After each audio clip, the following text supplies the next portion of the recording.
Here we go. Welcome everybody to our second Saturday seminar series for August.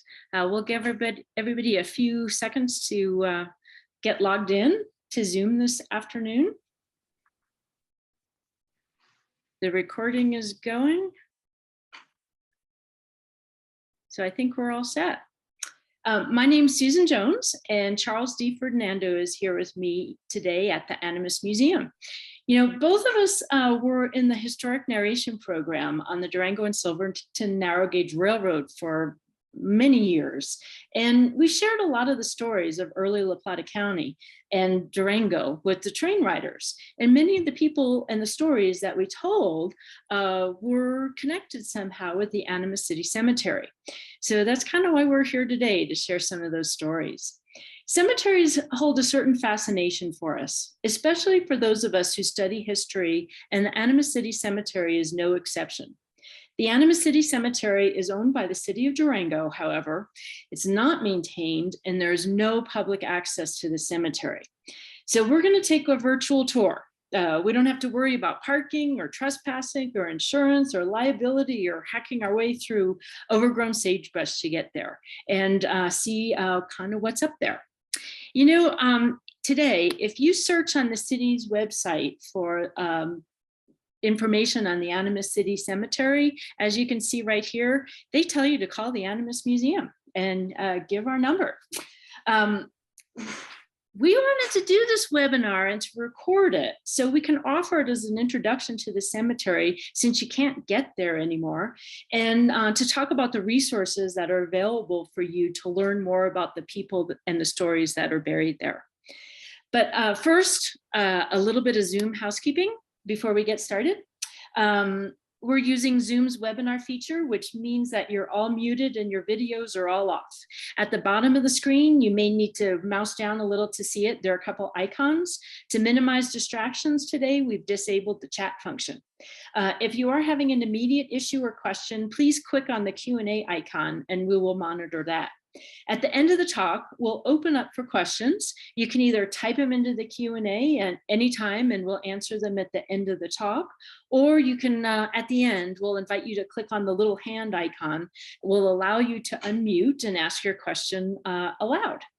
This session is being recorded and you will receive an email in 24 hours with a link to the recording and other resources and links that we're going to talk about today.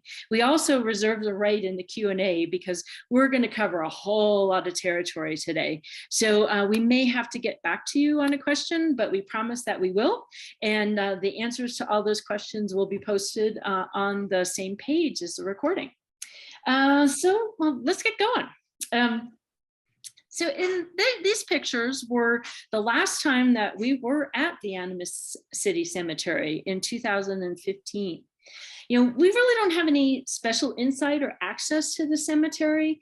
And again, there's no public access. It's private property all around, and we will not recommend trespassing to get there. The site is also extremely fragile, which is another reason to stay away. We're not happy about this at the Historical Society. We wish the city would provide access and some basic maintenance, but we just don't have the resources right now to address the issue.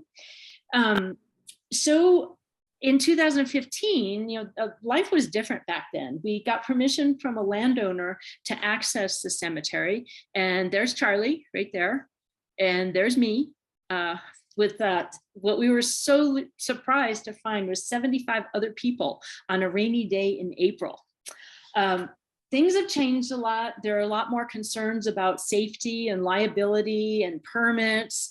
And so we probably won't be doing an in-person tour forever or for a long time, if again. So all the pictures that you see today were taken by our former museum assistant, Kelly Cheever, or by the late Henry Nind, who did an amazing amount of research on this cemetery. And his photos are in the collections here at the Animas Museum. And by myself. Some of the pictures that I took were for a tour that we did way back in 2012. I really want to acknowledge up front, we owe a tremendous debt to Julie Pickett, who maintains the Animas City Cemetery website, and we'll have a link to that. It's got a huge amount of data and resources there.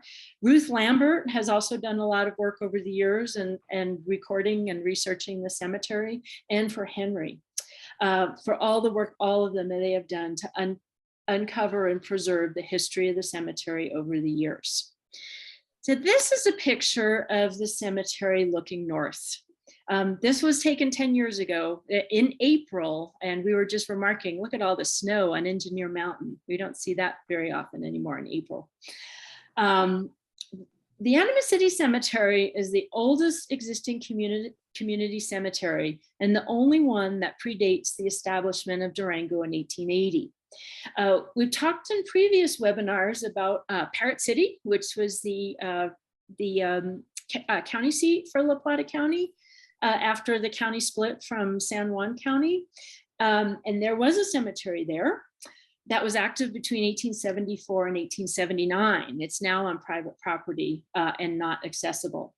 There was also a cemetery at the old Fort Lewis that was active between 1880 and 1891.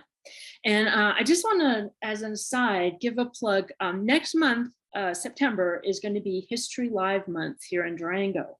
And the lifelong learning folks who are associated with Fort Lewis College are holding a picnic out at the old fort on September 8th. So if you want to maybe learn more about that, I will put a link to the picnic site and the information about the picnic, and you might be able to join that. They're going to have talks, and it's going to be quite the event if you want to learn more about the old Fort Lewis premises. There was also a cemetery at Rockwood, which sadly is now all unmarked. The only other old cemetery, but not quite as old as Animas City, is the Hermosa Cemetery, which is still active just north of town.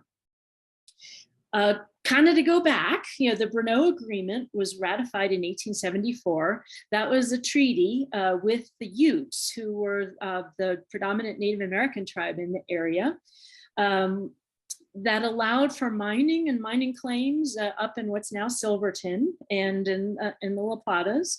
And it also allowed for white settlers to come into the Animas Valley, mainly to provide food for the miners and the mining operations up in Silverton, since up at over 9,000 feet, nothing grows very well.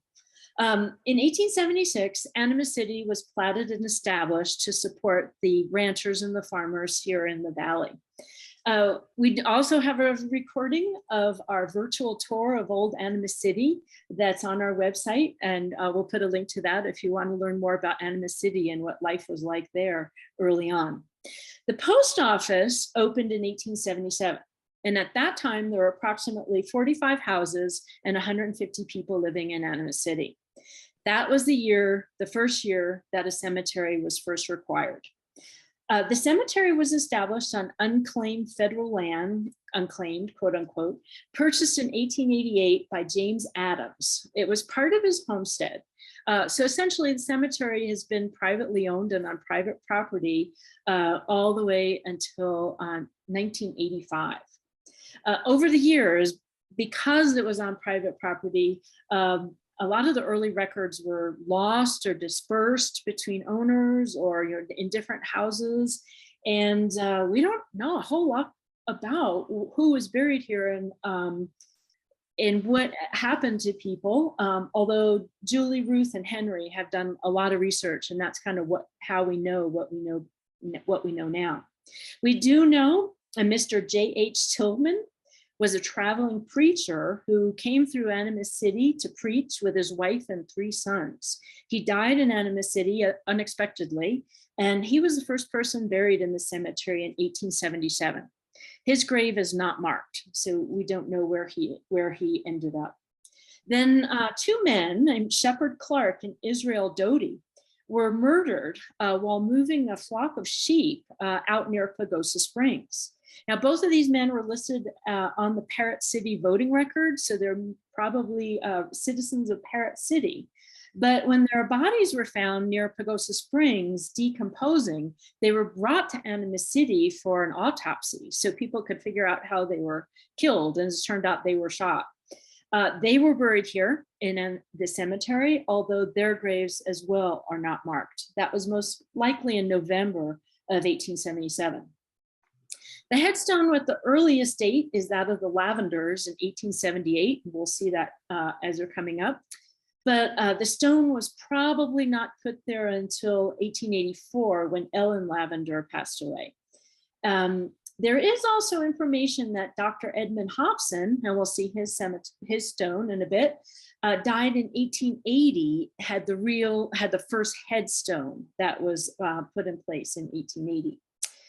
The May 28th, 1881 Durango Record newspaper mentions that that first monument and talks about how when that first monument was put in place, there were already 50 unmarked burials in the cemetery. And we have no records of who those 50 people were.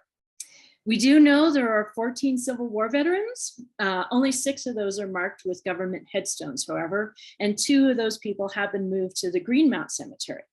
There are no other war veterans there, and all of the Civil War veterans were members of the US Army. There are no Confederates buried here. The cemetery was busiest between 1877 and 1886, when the Masonic Lodge in Durango wanted a cemetery closer to town. Now, the Masons had a tradition that when one of their brother Masons died, all of the other Masons were supposed to accompany their brother on foot to be buried. And from Durango up to Animas City and up the side of the hill was a little bit of a challenge. So the Masons bought 20 acres that became Greenmount Cemetery. Several bodies were moved to Greenmount from Animas City Cemetery. And once Greenmount was established, Animas City was used less and less frequently. And the last burial was in 1966, and that was of Reverend Folsom. And we'll talk about that family later as well. In 1985, the city purchased the cemetery from the Turner family. And in that same year, evidently there were some kids playing with matches. They tell you not to do that. And it started a fire in the cemetery that destroyed any wooden markers that still remained. So here, again, there's a lot we don't know about this place. But I love this quote from Retha B. Blazar, who wrote the book, The Animas City Story. And I quote, "Graves of men who served their country and graves of pioneer men and women who founded Animas City and Durango are found here. Here too is the final resting place of a few characters that perhaps the world could have done without." She was speaking of Ike Stockton, actually, and we'll see his grave, but that could also be applied to some of the other bad boys that are buried here that we'll talk about. So let's go. This is a map of the cemetery made using geophysical analysis by the Fort Lewis College Field School in 2004, led by Mona Charles. And we'll post a PDF of this map along with a recording of today's video. As you can see, it's not a neatly laid out cemetery that you see in some places, like I'll think of Arlington as an extreme example where everything is so precisely laid out, or even Greenmount, which is more logically, even though not always, but certainly not like this cemetery at all. Wherever possible, the field school team did identify markers and burials are identified. So you'll see names next to the dots where they knew who was buried there. But you'll also see a lot of dots, like right in here, where they found evidence that somebody's buried there, or there's something underneath. They didn't dig up anything. Everything was above ground. But there's no markers and there are no records of who's buried there. Sometimes they put a mortuary marker, like down here. A mortuary marker, we'll see some of them, is intended to be a temporary marker put on by the funeral parlor with the name and identification before a stone or other replacement is made. But sometimes the mortuary markers, the tops can break off, so all you see are the stakes in the ground, and so that's kind of what's going on here. We know there's a marker, so you know there's somebody there, but we don't know who it is. There are a lot of stories in this cemetery. There are 148 confirmed or highly probable burials, but there may be at least 168 in total. We know of 89 adults and 54 children.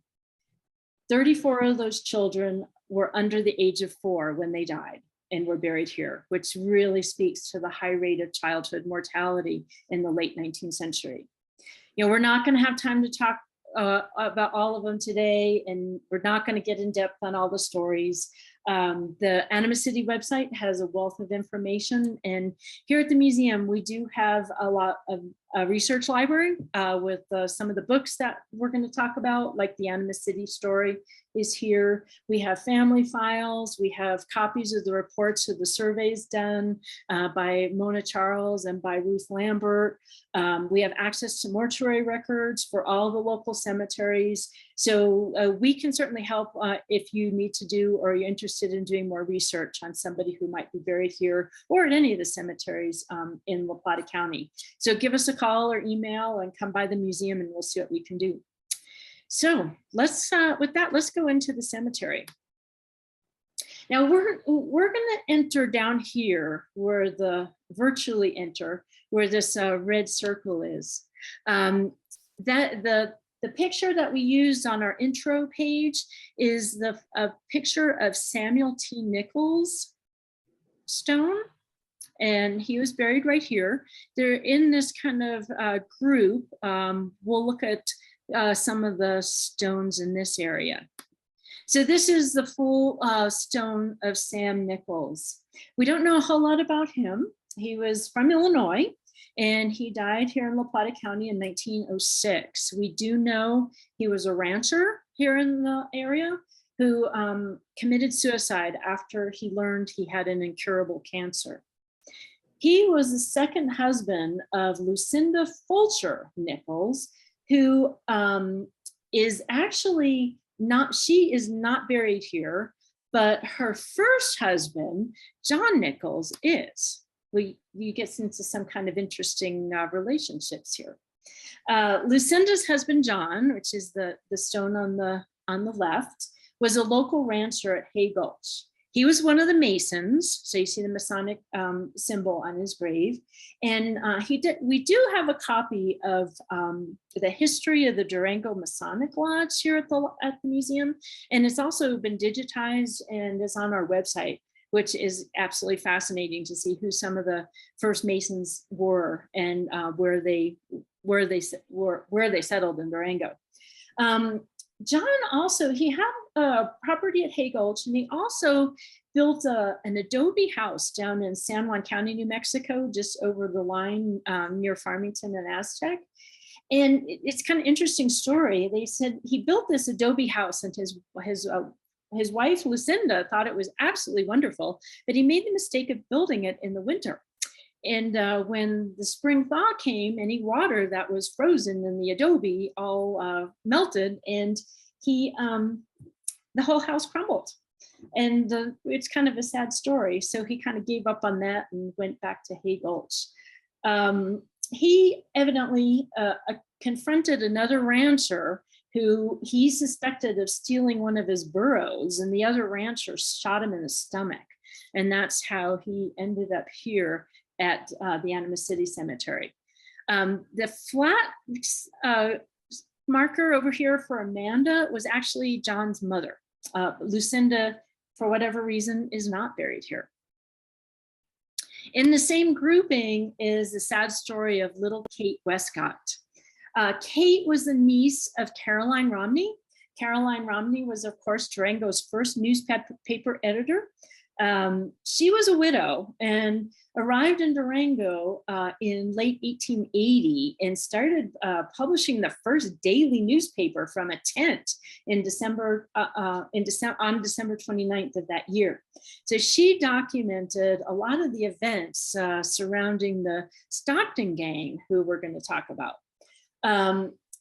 Her niece, little Kate, died in 1881 of typhoid fever. Kate wasn't even a year old yet when she passed away. So very sad story, which we'll see too many of those. Now in this next group, if we go a little bit north, we've got another grouping, and this one's pretty well a family grouping, the Halfling family. So George Halfling is, this is his stone right here. He is one of the Civil War veterans that's buried here. George came to the United States in 1854 from Switzerland, and he was in New York at first. He enlisted in the US Army and saw action at multiple places, amongst which was Gettysburg and Harper's Ferry. He was also a POW, I think, for 2 days. Luckily, he got released. After the war, by 1870, he had married his first wife, Frederica, and that's her over here. Frederica was German, and the two of them kind of made their way west, settling finally in the Animas Valley around 1880. They got a patent on a 160-acre homestead in 1883. The homestead was right near where Halfland Creek, and there's a popular hiking and biking trail, Halfland Creek Trail, is. Somehow the G fell off Halfland Creek when it got put onto the maps, it seems like. The Halflings had several children, many who died young, including Sylvia, who died at 17 from the measles and is buried in that little plot. For whatever reason, though, in 1887, George, maybe he was interested in the recently widowed Teenie Berry, who he later married. George tried to have Frederica committed to an insane asylum.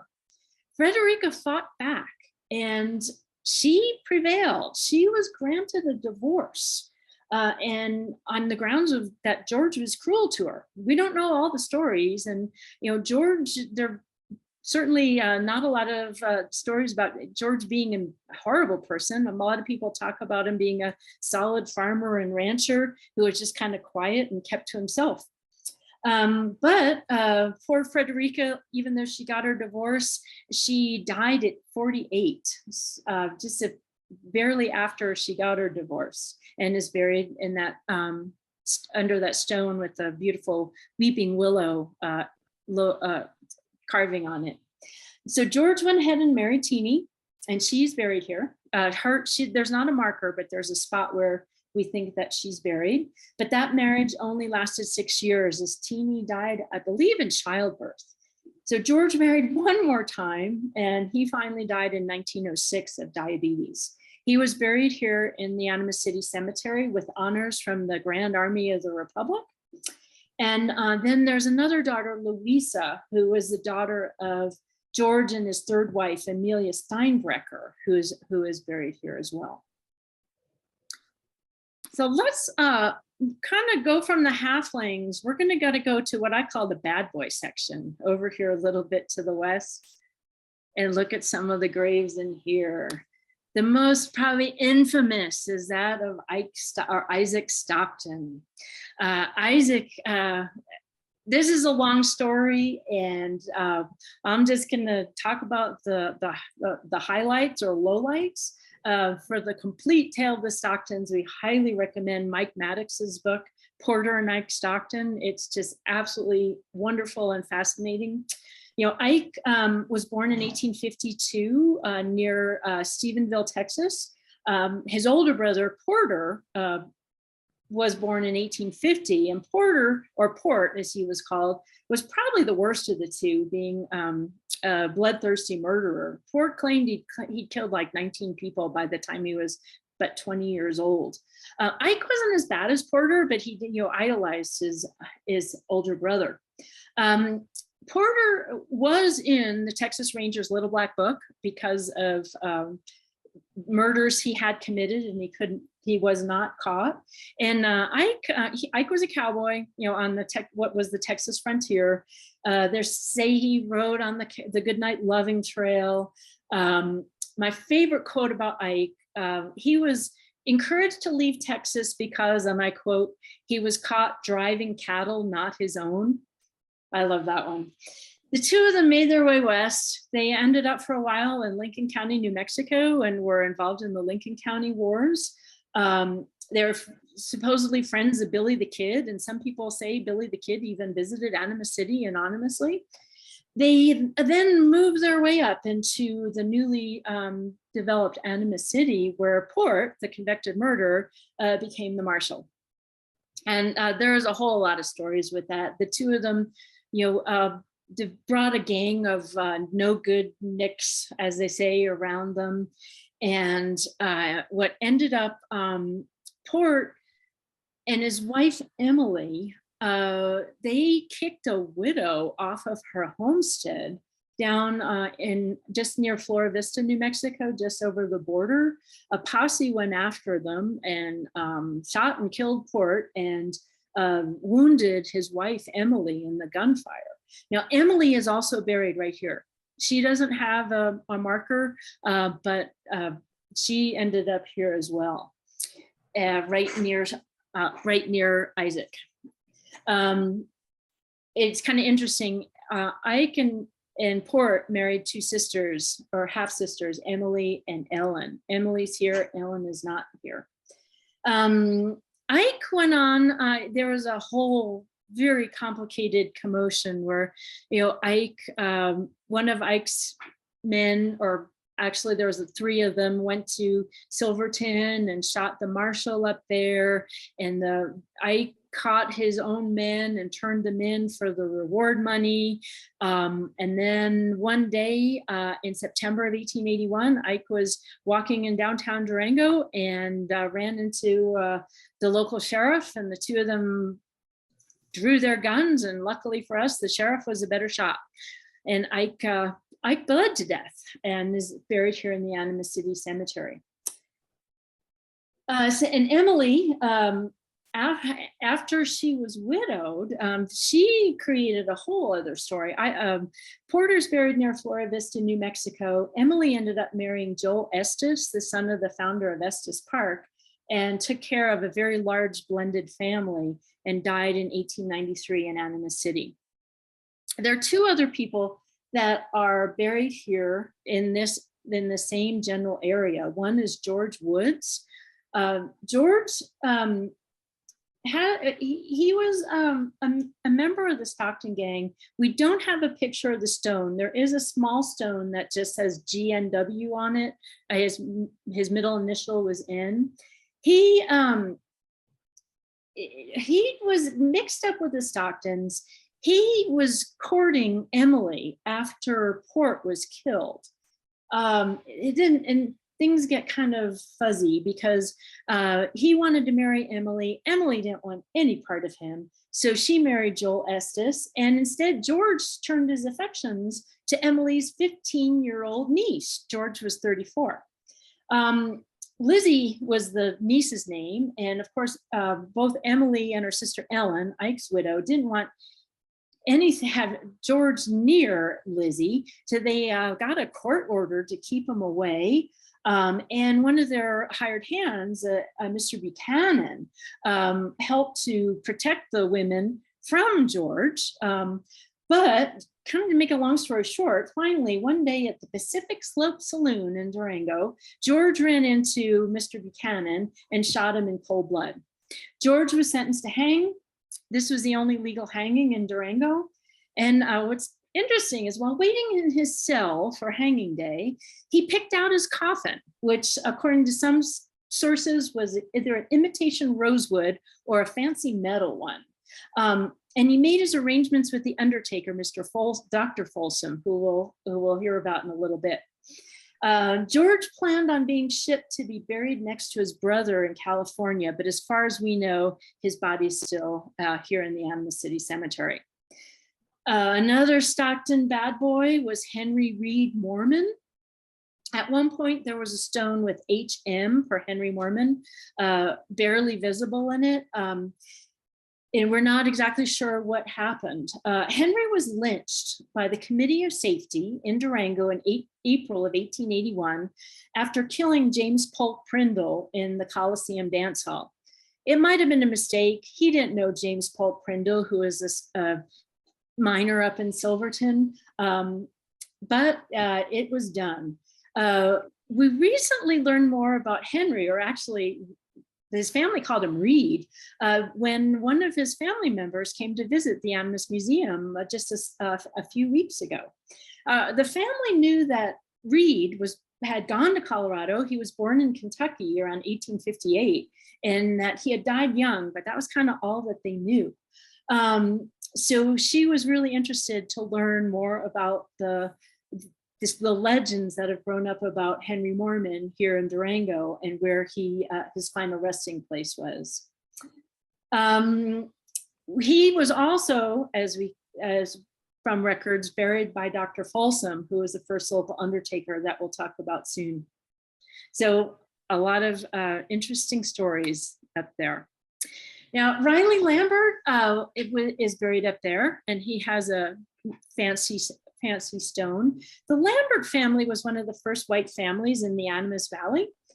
They settled at Waterfall Ranch.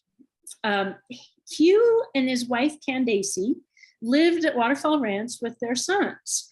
And they settled, by all accounts, they were kind of a keep to themselves family. They didn't do anything to bother anybody. They were just kind of quiet and industrious workers.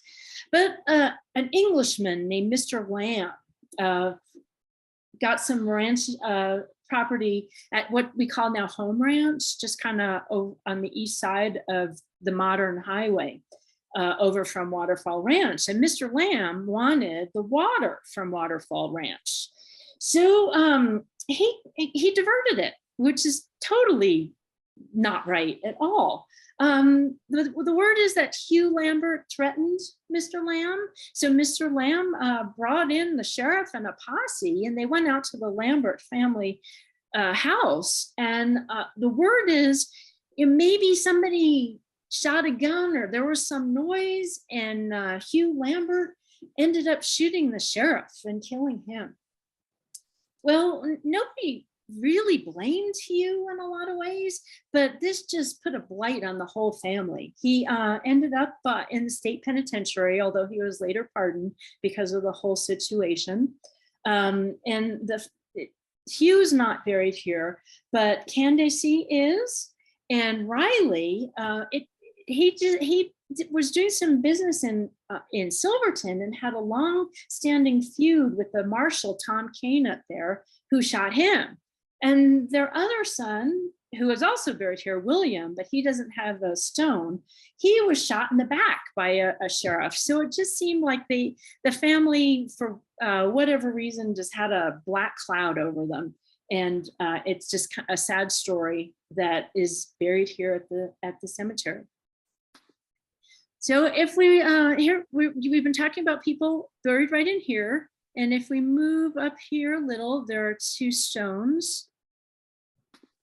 The first one, this is another terribly sad story of little Bobby Sisley. He was bitten by a rabid dog. He was playing with a strange dog. He got bitten.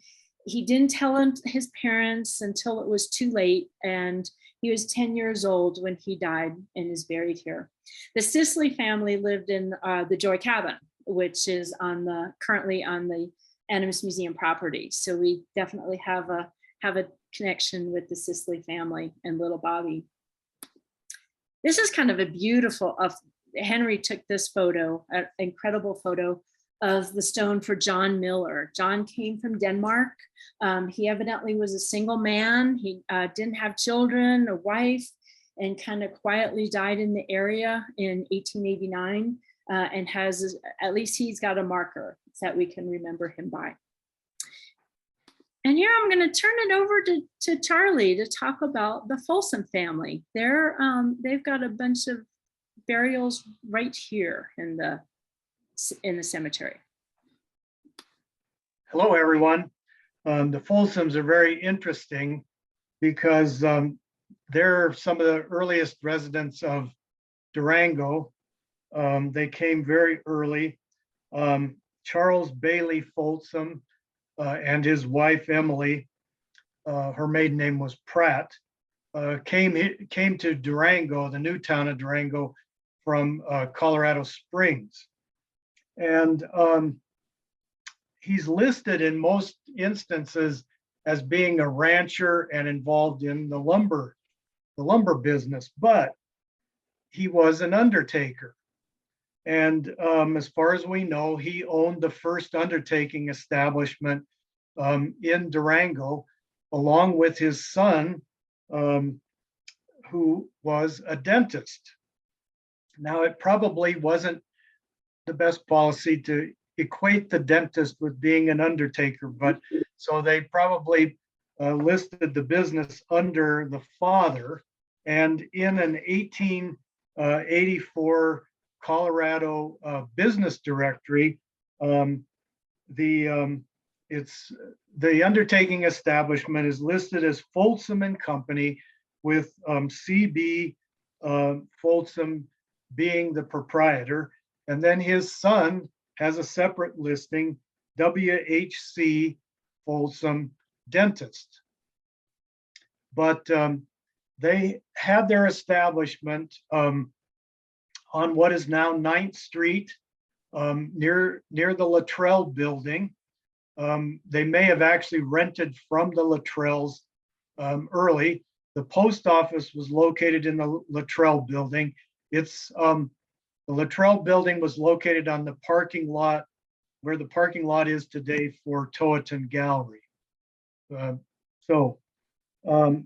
Anyway, the Folsoms being in the undertaking business, it's sort of interesting that they have no permanent markers.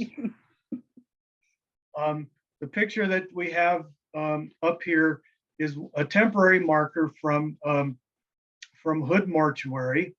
And you can see down at the bottom there, it says Hood's Service.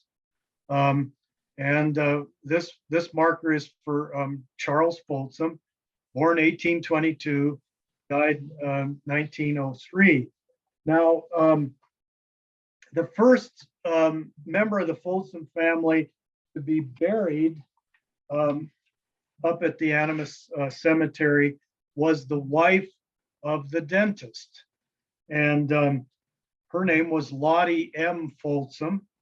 Her maiden name was Millar, Lottie Millar Folsom. They had been married in Colorado Springs. I'm just going to read part of her obituary, where this is a newspaper account of her funeral. She died as a young woman with 2 young children, leaving him widowed.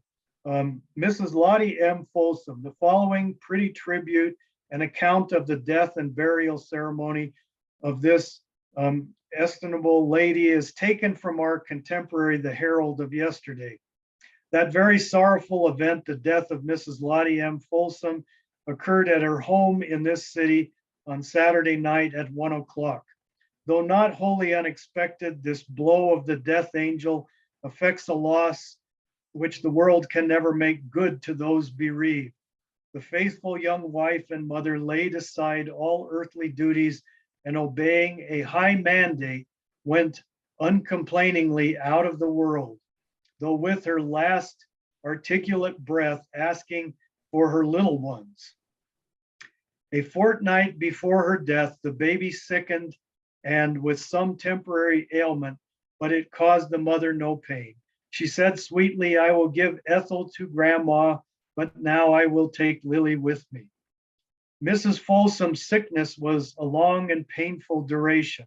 A terrible brain fever, together with a complication of diseases that seemed to baffle medical skill and understanding, wore her young life out.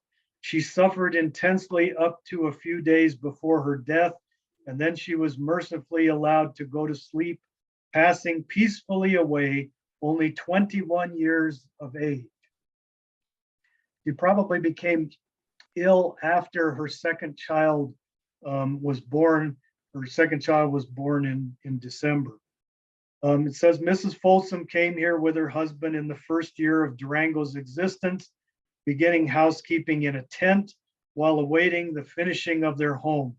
In those days, she learned well the trials and privations of pioneer life, but though so young, older women and more experienced housekeepers might have taken lessons from her.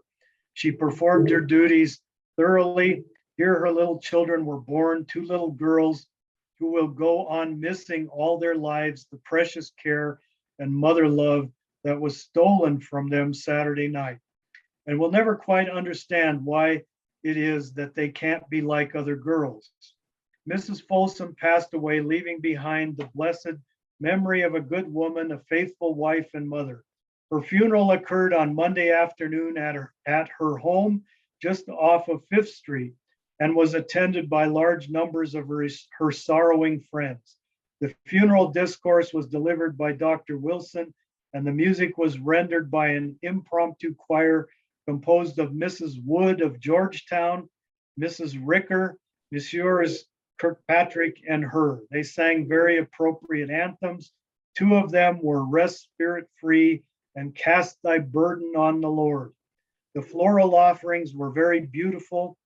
Among the many designs was a white floral pillow with the name Lottie lettered in pansies, crosses, crowns, wreaths, and a profusion of cut flowers and bouquets.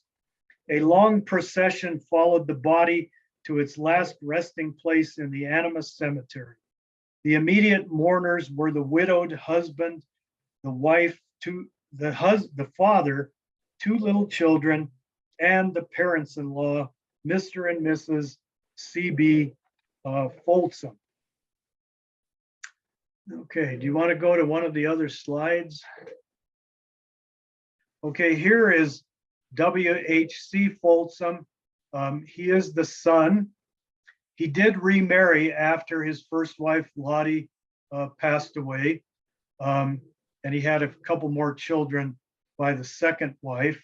As you can see here, he didn't die until 1945, but he was born in 1857. Now, when his mother died in April of 1899, and she was interred up in that family plot. And then his father, CB, he passed away in February of 1903. And he's also buried next to his wife there. You want to go to the next slide? This is Monty Lee Folsom. This was a child, obviously born in 1954, died in 1954. Right now I can't tell you who the father was, his father, but there's a whole line of Folsoms. But at some point they had a ranch further up Florida, up the Florida Road, and they have a private family cemetery on the ranch property that is still being used by the family. One of the granddaughters of WHC, she died. There were twin daughters born. One was named Wadine and one was named Wardine. Wadine married Cyril Conway and had several children when she passed away at a very young age. And her sister Wardine married Pat Cunini and had two sons by Pat Cunini before they were divorced.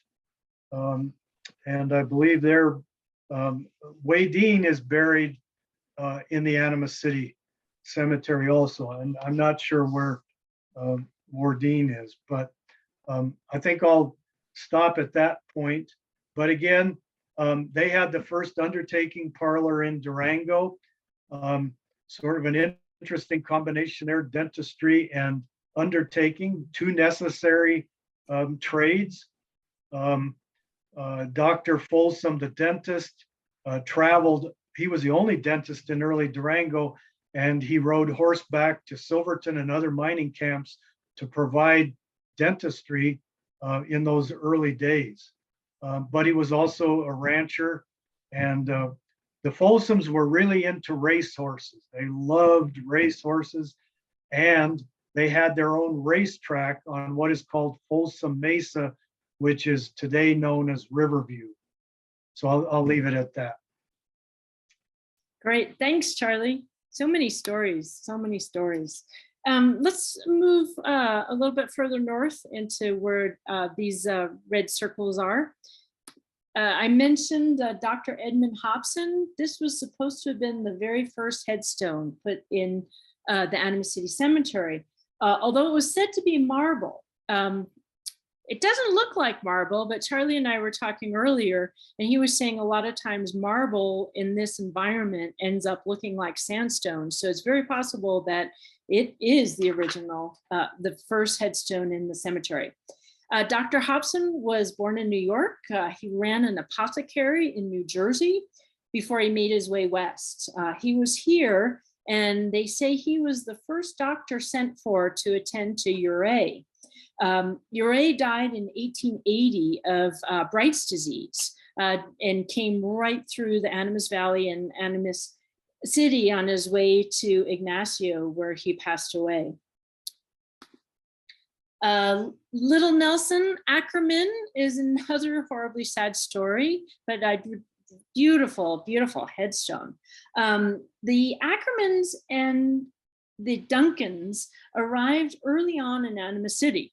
But of course, when they first got here, they didn't have a house built yet, either of them. So the two families shared a tent.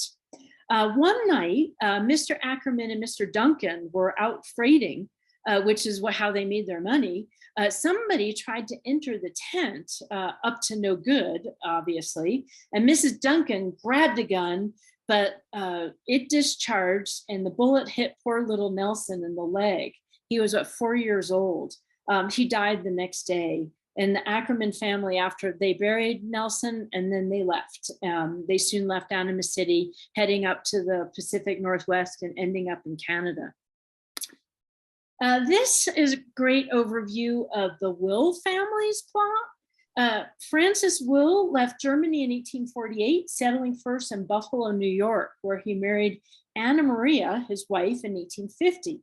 They made their way west, living in Central City, Colorado by 1862, when their daughter Laura was born, who was ultimately a teacher in the Animas City schools and the Durango School. Francis and his partner, Henry Schwenk, moved their families to a place called Elizabethtown, New Mexico, where they started a brewery, as long as silver was coming out of the mines. But when that stopped in 1877, they all moved to Animas City, where Francis and Henry opened a store, a dance hall, and a saloon called the Little Joker. He later built 2 buildings in the town of Durango on Main Avenue. They had 11 children, but only 5 lived to adulthood. Herman is buried here, was killed when in a horse and wagon wreck when he was 5 years old. That was one of their sons. Mina, I think we've got, there's Herman's grave, Mina's grave, and Maria. They're all buried here. Maria remained single and lived at home and died in 1945. So a good old Animas City family. There's a beautiful stone for another sad little girl, Rosa Parker, with a dove with the olive branch carving in her stone. Yet she died at 4 years, 2 months and was buried here. We move over a little bit to the Berries family plot. James Berry has an amazing stone. He was the father of Mabel, who's buried right behind him, and the first husband of Teeny Berry. We first met her when she was the widow who married George Halfling. James was a miner in New Mexico and then moved to Durango and worked as a carpenter before he died here. There's little Mabel's stone. Again, another pretty dove motif on her stone. Up over in this area, we're kind of moving through the cemetery, so you get a feel of where we are, is the Rohrig family. Bertha came from Wisconsin. Her husband was a miner, and they moved around in Colorado, finally settling in Animas City around 1880, 1881. Bertha died probably from complications in childbirth, after just 3 days after her daughter Darla, who is also buried here, or Darlie, was born and lived but an hour. And the other daughter, Hilda, who's all three, Bertha, Hilda, and Darley, are commemorated on the stone, was 3.5 when she died, just 6 months before her mother and her baby sister. What's sad is this stone has fallen down over the years, and it's definitely one that needs a lot of attention and love and care. Melanie Fagel was born in France, and she and her husband Charles made their way to Animas City. My suspicion is they were not very well off. She worked as a laundress. They were called a poor and quiet couple who never had any children.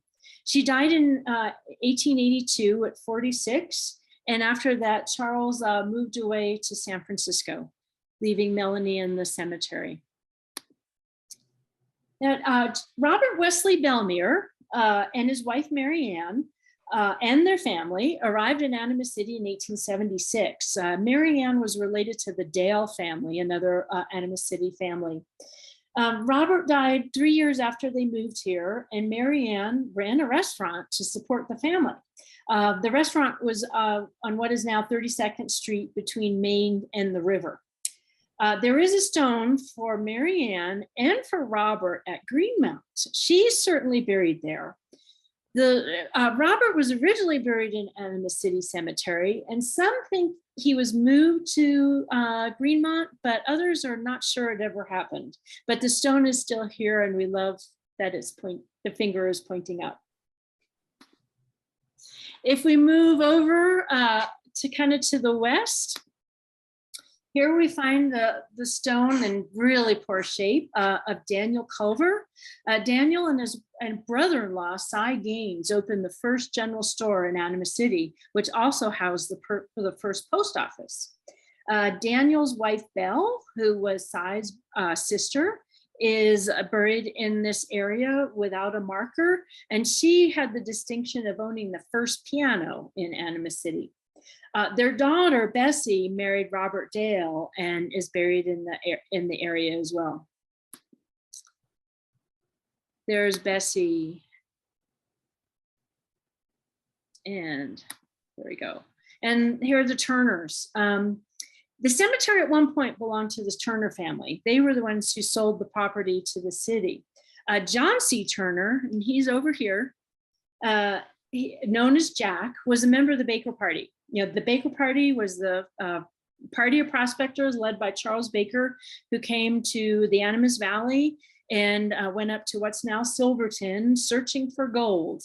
They founded the first Animas City, which was 12 miles north of the place we know today as Animas City, but left when the Civil War broke out. Jack went back to Denver, where he joined the 1st Colorado Cavalry and served under the infamous Colonel Shivington. He married his wife, Emma, and she's buried right beside him in kind of a modern stone for people who were of the late 19th century. They had 9 children. Several of them are buried here. Alfred or Alf, Edith is buried here, and also a granddaughter named Emma. Now, after the Civil War, Jack was a sheriff first in Colfax County, New Mexico, where he ran into friends of the Stocktons, like Billy the Kid. And finally, the family settled in the Animas Valley in 1876, about 5 miles north of what became Durango.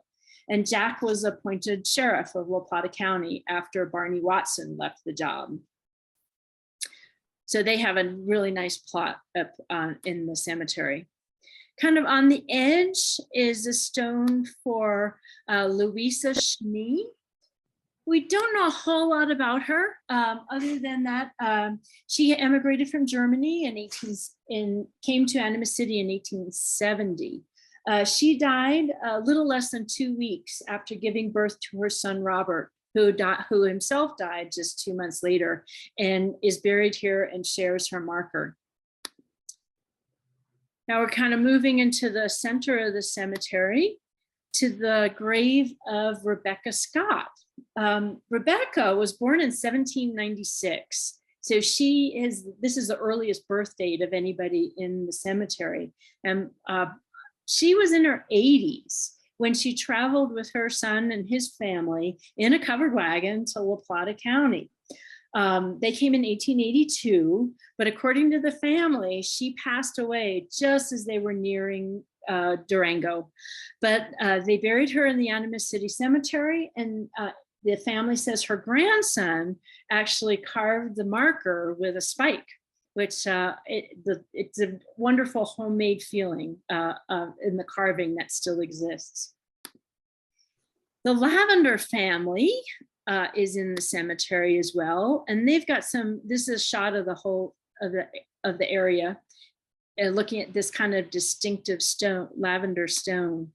There are 3 lavenders buried here. Ellen came to La Plata County in 1878. She was related to the Culvers and the Gaines families through her daughter's marriage to George Culver. So all these old La Plata or Animas City families are very interconnected. She had 2 sons, Henry and Orville, who share the stone with her. And so you can kind of see on each side, they died very young.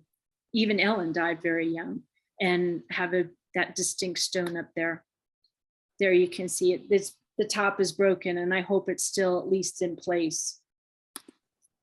There's back just kind of an overview.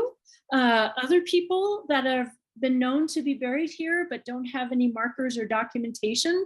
One is James Polk Prindle, who was killed by Henry Mormon in the Coliseum Dance Hall in April of 1881. We know he was buried here by Dr. Folsom, but we understand that it was a temporary thing, and the Folsoms wrote to his family, and he may have been exhumed and moved to a family plot, but we're not very sure of that. Another sad story that we talk about a lot is of the Keegan family. Little Matilda Keegan was buried here in 1882. Mr. Keegan was one of the main contractors for the Denver Rio Grande Railroad and did a lot of the grading for the railroad as it came into the new town of Durango and headed up toward Silverton. He bought property on 3rd Avenue, or the fancy boulevard, and the Keegan house is still there. And the Keegans were the witnesses to a shootout that occurred between the Stockton gang and the New Mexican posse that came up to capture Ike Stockton in 1881. So poor Matilda is here as well. The other story that is a long one, it's probably too long for today, is that of a man named Celis Hawkins, who's buried here, who was also taken care of by Dr. Folsom's undertaking service. Celis Hawkins was involved in the near robbery of the First National Bank in December of 1883.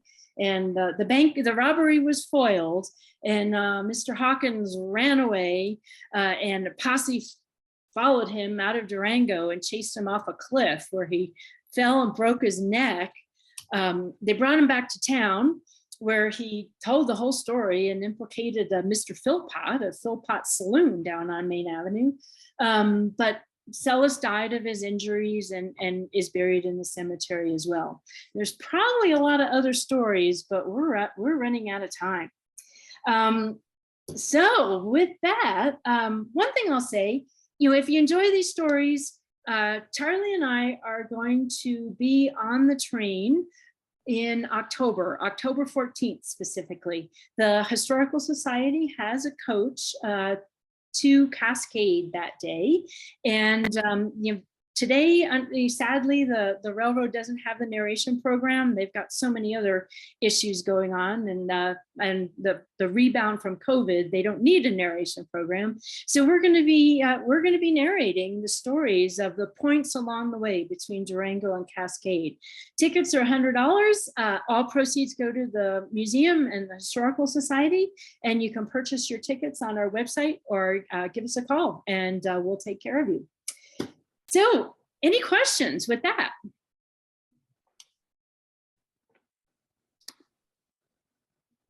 you can go ahead and type in the Q&A box, or let me check, or raise your hand and I'll let you talk. No questions. If you think of any, send us an email, info@animasmuseum.org. Oh, there's no question, just a big thanks. Thank you, Karen. We're happy that you could be here today. And well, this will be posted on our website. So if you have friends or family that are interested in learning more about the Animas City Cemetery, you're more than welcome to watch it over and over if you want. So finally, some shameless self-promotion. The museum is open on Tuesday, Thursday, and Saturday from 10 a.m. until 4 p.m. and on Wednesdays from 1 p.m. to 7 p.m.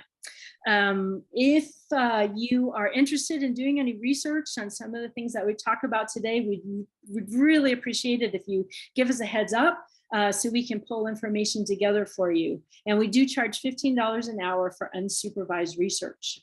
Our next big event is Games Day on Saturday, August 28th at the museum between 10 a.m. and 4 p.m. It's kind of a back to school event for the kids. Bring your kids or grandkids or neighborhood kids and let them try their hands at some of the old fashioned games like I think marbles and jacks and jump rope. So that should be a lot of fun. September is History Live Month.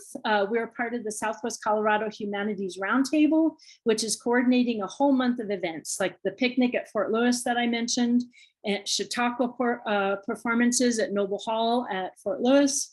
Watch for a banner on Main Avenue. I think it'll be the first week over Labor Day weekend. And we'll also post a link to their website.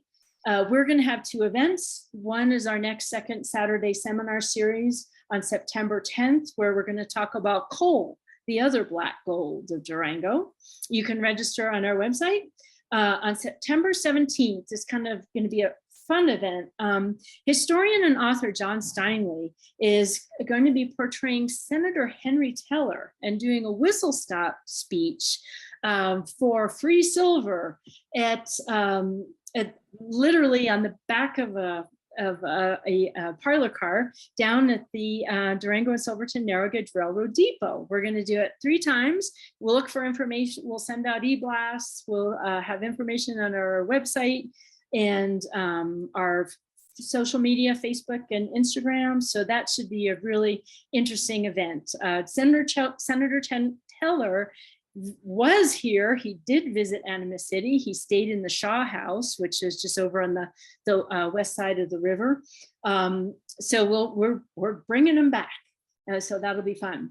And as always, if you'd like to see more programming like this, join us, become a member, or hit the donate button on the website and let us know how we're doing. We truly appreciate all of your support, and thanks for joining us today. Have a great weekend. Thanks, everybody.